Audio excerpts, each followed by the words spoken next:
Hello दोस्तों, welcome to Officers Way. IBPS ने SO का नोटिफिकेशन जारी कर दिया है। एसओ यानी कि स्पेशलिस्ट ऑफिसर, जिसमें अलग अलग प्रोफेशन से वैकेंसीज आती है, जैसे कि लॉ ऑफिसर हो गए, एचआर ऑफिसर्स, मार्केटिंग ऑफिसर और है राजभाषा अधिकारी यानी कि ऑफिशियल लैंग्वेज ऑफिसर, जिसकी इस वीडियो में आज हम बात करने वाले हैं। इस बार काफी अच्छी वैकेंसीज हमें देखने को मिली है।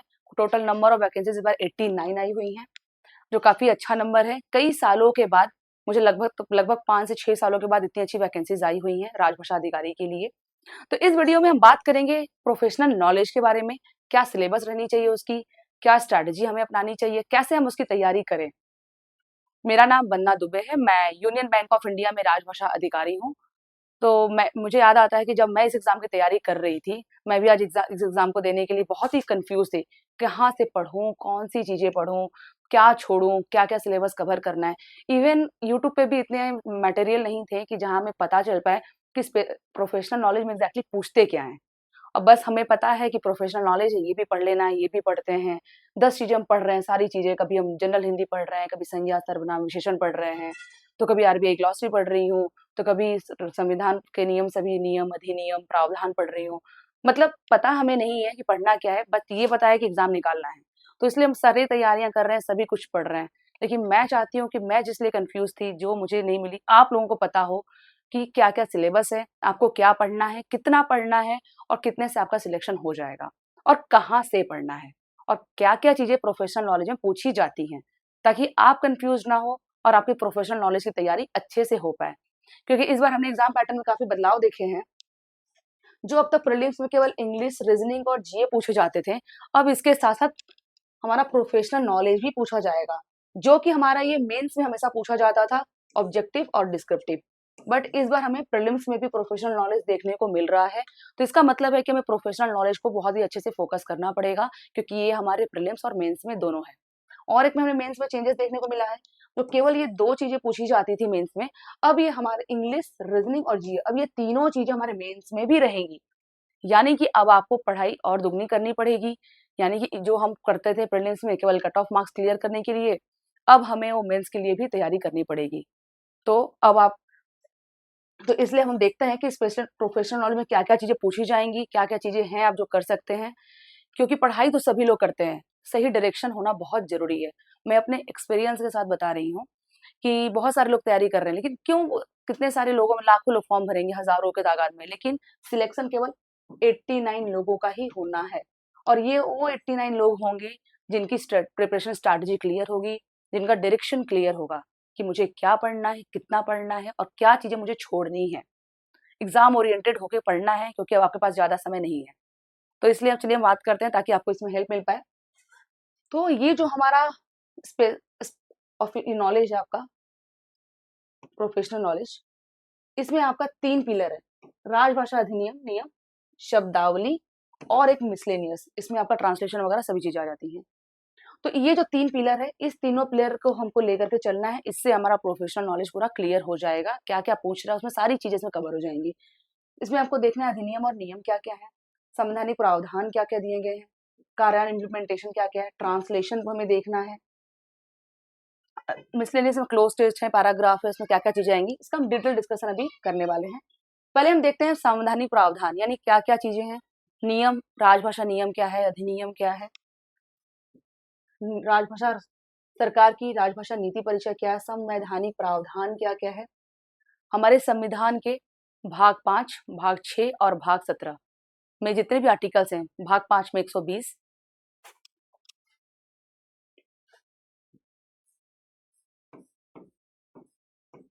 भाग 5, संविधान के भाग 5 में अनुच्छेद नंबर 120,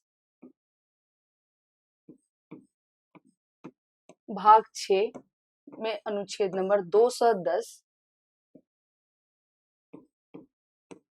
भाग 17 अनुच्छेद नंबर 343 से 351। ये तो हमें बिल्कुल अच्छे से पढ़ के जाना है। इसमें काफी सारे क्वेश्चंस पूछे जाएंगे कि भाग 5 पूछा जा सकता है, संसद में प्रयोग होने वाली भाषा कौन से अनुच्छेद में है, कौन से भाग में दी गई है। तो आपको भाग 5, भाग 6, इसमें इसके अलावा कहीं इतर क्वेश्चन आपको नहीं आएगा। राजभाषा से संबंधित राजभाषा नियम, अधिनियम, जितने भी हमारे अनुच्छेद हैं, सारी चीजें इसमें कवर कर ली गई थी, जितने भी हमारे नियम हैं। संविधान की 8वीं अनुसूची की भाषाएं, संविधान की जो हमारी 8वीं अनुसूची है उसमें कुल 22 भाषाएं हैं। 22 भाषाओं को पहले 14 भाषाएं थी, उसमें 3 बार संशोधन करके उसमें और 8 भाषाएं जोड़ी गई हैं। तो भाषाएं कब कब जोड़ी गई हैं, कौन से वर्ष में,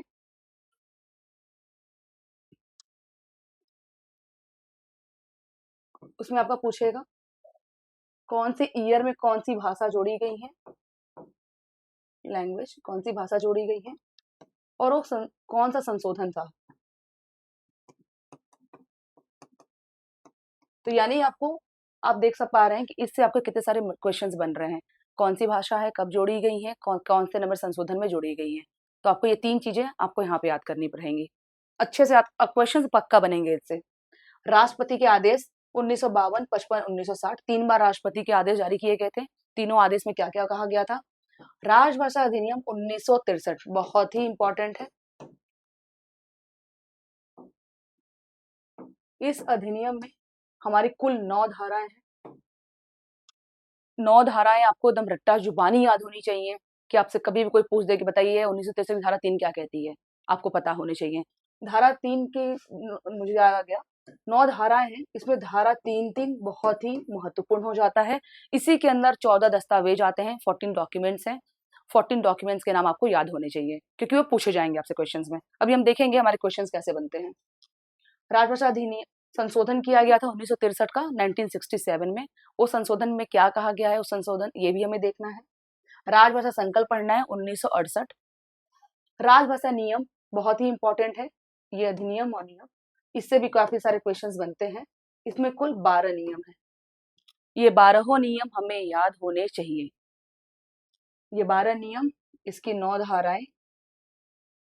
आप इसमें कंफ्यूज आपको नहीं होना है नियम और धारा में, क्योंकि बहुत सारे अभी आप स्टार्टिंग करेंगे पढ़ना तो बहुत कंफ्यूज होंगे, पर ये तो नियम है कि ये धारा है, इसलिए आपको मल्टीपल टाइम प्रैक्टिस करना है। संसदीय राजभाषा समिति हमें देखनी है। संसदीय राजभाषा समिति के अध्यक्ष कौन थे, ये समिति का गठन कब किया गया था, इसमें कुल कितने सदस्य हैं, राज्यसभा के कितने सदस्य हैं, लोकसभा के कितने सदस्य हैं। केंद्रीय हिंदी समिति, केंद्रीय हिंदी निदेशालय, ये कब बनाई गई, इसमें कितने सदस्य होते हैं, क्या इनका काम क्या है। केंद्रीय अनुवाद ब्यूरो, सेम वही चीज पढ़नी है। नगर राजभाषा कार्यान्वयन समिति, इससे भी क्वेश्चन पूछा जाता है, इसे हम टॉलिक भी कहते हैं। ये कब बना और इसमें कितने सदस्य होने चाहिए, इसके कितने कार्यालय होने चाहिए, इसमें बैठक कब कब आयोजित की जाती हैं। राजभाषा शील्ड प्रतियोगिताएं, राजभाषा गौरव पुरस्कार, कीर्ति पुरस्कार, कौन कौन से पुरस्कार हैं, कौन कौन से परीक्षाएं पास करवा, प्रबोध, प्रवीण, प्राज्ञ, मतलब बहुत वास्ट सिलेबस अगर आप देखते हैं प्रोफेशनल नॉलेज में भी, तो जिससे आप इग्नोर नहीं कर सकते हैं। आपसे कहीं से भी कुछ भी क्वेश्चन पूछ सकता है, क्योंकि अब आप क्लास 1-2 का एग्जाम दे नहीं रहे हैं ना, आप बैंक में राजभाषा अधिकारी यानी ऑफिसर लेवल का एग्जाम दे रहे हैं, तो आपको उस लेवल की आपकी तैयारी भी होनी चाहिए। हम देखते हैं उससे रिलेटेड क्वेश्चन क्या क्या आ सकते हैं। देखिए, नियम अधिनियम से राजभाषा नियम के अनुसार कार्यों का हिंदी में प्रतिशत निर्धारित करने के लिए किन 3 क्षेत्रों का विभाजन किया गया है। ये लास्ट प्रीवियस ईयर में पूछे गए क्वेश्चंस हैं, ये मैंने एज अ सैंपल आपके लिए लगाया हुआ है, आप उसे देख लीजिए, इस तरीके के क्वेश्चन पूछे जाते हैं। नेक्स्ट क्वेश्चन है राजभाषा अधिनियम 1963 की धारा 3-3। मैंने अभी आपको धारा के बारे में बताया, ये 9 धाराओं में से धारा 3-3 के बारे में है, जिसमें कुल 14 दस्तावेज है। ये सब आपको याद होने चाहिए। आपको ऐसे मल्टीपल क्वेश्चंस दे दिया जाएगा, पूछा जाएगा इसमें से कौन से दस्तावेज नहीं है धारा 3-3 के। आधिकारिक भाषा उपयोग का विनियमन नियम 1976 के अनुसार आदेश परिपत्र जारी करने के लिए प्रथम भाषा कौन सी होनी चाहिए। ये त्रिभाषा सूत्र के ऊपर ये क्वेश्चन बना हुआ है कि पहले हमारे त्रिभाषा सूत्र कौन सी भाषा पहले ऊपर होनी चाहिए, उसके बाद कौन सी भाषा होनी चाहिए। जैसे कि मैं आपको बता दूं, पहले लोकल भाषा रहती है, फिर हिंदी, फिर इंग्लिश। मैं आपको जब डिटेल में मैं इसका डिस्कस करूंगी, स्ट्रैटेजी और एक एक टॉपिक में लेके आऊंगी, उसमें मैं आप लोगों को सभी चीजें बताऊंगी, क्या त्रिभाषा सूत्र क्या है, कौन सी भाषा कैसी होनी चाहिए, फॉन्ट क्या होना चाहिए, सभी चीजें डिस्कस की जाएंगी। ये लास्ट ईयर पूछा गया क्वेश्चन है। तो हम दूसरे पिलर पर चलते हैं, जो है शब्दावली और उसका प्रयोग, जो कि आपकी एप्लीकेशन, आपके ट्रांसलेशन में भी इसका उपयोग किया होता है। एडमिनिस्ट्रेटिव शब्दावली आपकी अच्छे से याद होनी चाहिए। आरबीआई की ग्लॉसरी आपको बिल्कुल जुबानी याद होनी चाहिए, ए से लेकर के जेड तक। जब मैं तैयारी कर रही थी तो मैं कैसे करती थी, मैंने ए से लेकर जेड तक पहले बनाया कि चलिए आज मैं ए से रिलेटेड सभी शब्द याद करूंगी। लेकिन उसमें इतने सारे वर्ड हैं कि आप एक दिन में नहीं पढ़ सकते हैं, आपको उसको मल्टीपल टाइम रिवीजन करना पड़ेगा। तो जब मैंने मैंने तैयारी शुरू की, तो मैं क्या करती थी, मैंने आज ए से रिलेटेड वर्ड याद किया, तो जब मैं बी पे जाती थी, तो मैं वापस ए का रिवीजन कर लेती थी। तो मैं आपको बताऊंगी अपने नेक्स्ट वीडियोस में कि कैसे आपको अपनी वोकैबुलरी तैयार करनी है, क्योंकि इससे 10-15 क्वेश्चन तो पूछे ही जाते हैं वोकैब से। जैसे मिसलेनियस में आप देख सकते हैं, मिसलेनियस में इस तरह के क्वेश्चन, पहले तो आप ये देखिए वोकैब से क्या क्वेश्चन है, उसके बाद मिसलेनियस में हम जाते हैं। पहले वोकैब से रिलेटेड कुछ क्वेश्चन देख ले प्रीवियस ईयर के। ये देखिए यहाँ पे दिया गया प्रशासनिक उत्तरदायित्व, पारदर्शिता, सुशासन, लोकहित। अगर आपको इसका वोकैब ही नहीं पता है, आपको इसका इंग्लिश मतलब ही नहीं पता है, और आपको पता भी है, तो आपको आरबीआई ग्लॉसरीज का वर्ड उसमें क्या दिया है ये पता होना चाहिए, किसी और ग्लॉसरी से नहीं, आरबीआई ग्लॉसरी आपको फॉलो करनी है। तो अगर आपको पता है तो आप इसमें से एलिमिनेट करके तुरंत आंसर दे देंगे, अगर आपको नहीं पता तो आपका बहुत टाइम टेकिंग हो जाएगा। सेम आपका ऐसा क्वेश्चन भी आता है कि आपको मैच करना रहता है कौन सा वर्ड किससे, हिंदी के लिए कौन सा इंग्लिश वर्ड है, इंग्लिश से कौन सा हिंदी है, यानी आपको हिंदी भी पता होनी चाहिए, उसकी इंग्लिश भी, इंग्लिश की हिंदी भी। ये वोकैब के क्वेश्चंस काफी पूछे जाते हैं। कैपिटल फ्लाइट यहाँ पर दिया है, ये आपको एग्जाम प्रीवियस ईयर के पूछे गए क्वेश्चंस हैं, तो आपको ऐसे क्वेश्चंस दे दिए जाएंगे, आपको उसमें आंसर चूज करने हैं, या आप तभी कर पाएंगे जब आपकी वोकैबुलरी आपको अच्छे से याद होगी। नेक्स्ट चलते हैं मिसलेनियस पे। इसमें आपके क्लोज टेस्ट, पैराग्राफ, वोकैब, इसके अंदर मल्टीपल क्वेश्चंस आते हैं। अगर आपको इस तरह का पैराग्राफ दे दिया जाएगा, उसके अंदर से आपको इस तरह के क्वेश्चन दिए जाएंगे, उस पैराग्राफ से इस तरह के क्वेश्चंस आपको दिएंगे। मैंने सैंपल पे लगाए हुआ है ताकि आपको पता चल पाए किस तरह के क्वेश्चन आंसर पूछे जाते हैं। उसमें आपको क्लोज टेस्ट दे दिया जाएगा, किसी हिंदी की इंग्लिश पूछ दी जाएगी, तो आपको पूरा प्रिपेयर रहना है ताकि आप बहुत ज्यादा समय ना गवाएं। अब हम देखते हैं प्रीलिम्स। आपने देखा कि 25 क्वेश्चंस प्रीलिम्स पूछे जा रहे हैं, 50 क्वेश्चंस आपके मेंस में पूछे जाएंगे। तो यानी कि आपको प्रोफेशनल लैंग्वेज बहुत अच्छे से तैयार करना है ताकि आपकी प्रीलिम्स और मेंस दोनों की तैयारी अच्छे से हो पाए। तो इसमें राजभाषा एक्ट, राजभाषा रूल्स, क्लासिफिकेशन, रीजन, क ख ग क्षेत्र, 3 भाषाई क्षेत्रों में हम बांटा गया हमारे राज्यों को, क ख और ग क्षेत्र में। इसके बारे में भी हम डिस्कस करेंगे। कॉन्स्टिट्यूशनल प्रोविजंस के बारे में, कमिटीज आपको देख लेनी है, कब कमिटीज बनाई गई, उसके मेंबर्स कौन कौन थे, कौन कितने मेंबर्स होते हैं पूछा जाता है, प्रोग्राम्स क्या क्या होते हैं, कौन कौन सी प्रतियोगिताएं होती हैं, कौन कौन से पुरस्कार होते हैं, कौन कौन सी संस्थान है। हिंदी ग्रामर भी आप इसको इग्नोर मत करिएगा, हिंदी ग्रामर मैं आपको डाउट में नहीं डालूंगी, डिलेमा नहीं में कि आप ये भी पढ़ लीजिए। आप हिंदी ग्रामर से इसका संज्ञा सर्वनाम, मैं जैसे कर रही थी मुझे क्लियर नहीं था, हम लोग सब पढ़ते थे ये भी पढ़ना है ये भी पढ़ना है, लेकिन क्वेश्चंस आपके मेनली उन्हीं से पूछे जाते हैं जो मैंने आपको बताया है। लेकिन आप इसे भी छोड़ के मत जाइए, आप इसे भी कर लीजिए, इससे भी कुछ क्वेश्चन पूछे जा सकते हैं। वोकैबुलरी का आपका बहुत ही बड़ा इंपॉर्टेंट रोल रहेगा, प्रीलिम्स में भी मेंस में भी, तो इसलिए आप वोकैब को इग्नोर मत करिए, ए से जेड तक वोकैब आपको पूरी याद करनी है। फोर्थ मिसलेनियस, उसमें आपके जनरल इंग्लिश जो है, जनरल हिंदी आपका नॉलेज वो टेस्ट किया जाएगा कि आप कैसा वहाँ पे परफॉर्म कर रहे हैं। आपका अनुवाद अच्छा रहेगा तो आप अनुवाद में भी अच्छा कर ले जाएंगे, आपको क्लोज टेस्ट दिया जा सकता है, वहाँ पे वोकैब के भी क्वेश्चंस आ जाएंगे कि इसके अंदर ये दिया, इसका इंग्लिश क्या होगा। तो आपको प्रिपरेशन सब एक दूसरे से जुड़े हुए हैं। अब हम देखते हैं डिस्क्रिप्टिव, जो अभी तक मेंस में केवल 2 ही चीज पूछी जाती थी, प्रोफेशनल नॉलेज, ऑब्जेक्टिव और डिस्क्रिप्टिव। डिस्क्रिप्टिव इस बार भी रहेगा आपका हिंदी, इंग्लिश। एक पैराग्राफ दिया रहेगा आपको ट्रांसलेशन का हिंदी में, उसे इंग्लिश करना रहेगा। एक हिंदी में इंग्लिश में दिया रहेगा, उसे हिंदी में आपको अनुवाद करना रहेगा।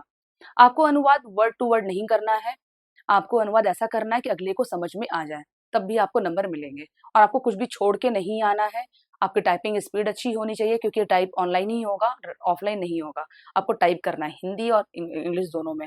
स्क्रिप्ट टाइपिंग, इसमें क्या कौन से टूल यूज होंगे हिंदी के लिए, क्या टाइम होगा, क्या आपको स्ट्रैटेजी अपनानी है, इसका मैं डिटेल वीडियो आप लोगों को लेके आने वाली हूँ। बट इसमें मेरा एक मेन फोकस यही है कि मैं आपको बता दूं कि प्रोफेशनल नॉलेज में क्या क्या चीजें पूछी जाती हैं, ताकि आप अपनी प्रिपरेशन को डबल रफ्तार दे सकें और सही डायरेक्शन में अपनी पढ़ाई कर सकें, ताकि आप कंफ्यूज ना हो कि मैं क्या पढ़ूं प्रोफेशनल नॉलेज में। क्या कहीं आप पता चले कि आप ये पढ़ रहे हैं जो आना ही नहीं है, और जो आ रहा है आप उसको छोड़ के स्किप करके चले जाएं।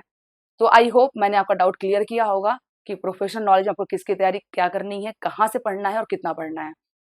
तो आईबीपीएस एसओ राजभाषा अधिकारी की सीरीज में मैं लेकर के आने वाली हूँ, उसमें पूरा अधिनियम, नियम, जितने भी अनुच्छेद हैं, जितने भी आरबीआई की ग्लॉसरीज हैं, ए टू जेड सभी चीजें आपको बताई जाएंगी, ताकि आप कम समय में बहुत अच्छी तैयारी कर सकें और 89 सीट्स में से एक सीट आप अपने नाम कर सकें। अगर आपको मेरा वीडियो पसंद आया है तो कमेंट जरूर करिए कि आप स्पेशलिस्ट ऑफिसर में किसकी तैयारी कर रहे हैं, एचआर की, लॉ की, हिंदी राजभाषा अधिकारी की, और आपको कौन सी वीडियोस चाहिए और आपको क्या डाउट है, तो आप कमेंट करके जरूर बताइए। फिर मिलते हैं अपने नेक्स्ट वीडियो में। Till then have a good day and bye bye. और मेरे टेलीग्राम चैनल से जुड़ना ना भूलें, क्योंकि टेलीग्राम चैनल पे मैं आपको आरबीआई ग्लॉसरीज और जो भी इंपॉर्टेंट लिंक्स हैं, आपको एग्जाम के जो भी चीजें इंपॉर्टेंट पीडीएफ्स हैं, सभी आपको मैं वहाँ शेयर करूंगी। तो मिलते हैं अपने नेक्स्ट वीडियो में। Till then have a good day and bye bye.